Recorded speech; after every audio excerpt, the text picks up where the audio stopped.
এইবাৰ বিবাহপাশত আবদ্ধ হ'বলৈ ওলাইছে অসমৰ জনপ্ৰিয় অভিনেত্ৰীগৰাকী আৰু লগতে জনপ্ৰিয় অভিনেতাজন। নতুন বছৰ আৰম্ভণিতে দুয়োৱে বিবাহপাশত আবদ্ধ হ'ব বুলি নিজেই শ্বেয়াৰ কৰিলে ফটো। এতিয়া সমগ্ৰ ৰাজ্যবাসী আচৰিত হৈ পৰিছে তেওঁলোকৰ এই বিবাহৰ খবৰটো পাই, কিয়নো তেওঁলোকৰ দুয়োৰে মাজত যে প্ৰেমৰ সম্পৰ্ক আছে কোনোৱে ভবাই নাছিল। তেওঁলোক দুয়োৰে বিবাহৰ খবৰটি পাই এতিয়া সমগ্ৰ ৰাজ্যবাসীয়ে তেওঁলোক আশীৰ্বাদ আৰু মৰমেৰে উপচাই পেলাইছে।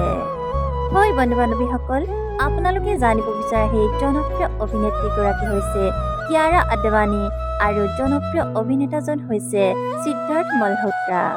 2023 চনৰ 6 ফেব্ৰুৱাৰীত দুয়োৱে বিবাহপাশত আবদ্ধ হ'ব বুলি ইতিমধ্যে ঘোষণা কৰিছে।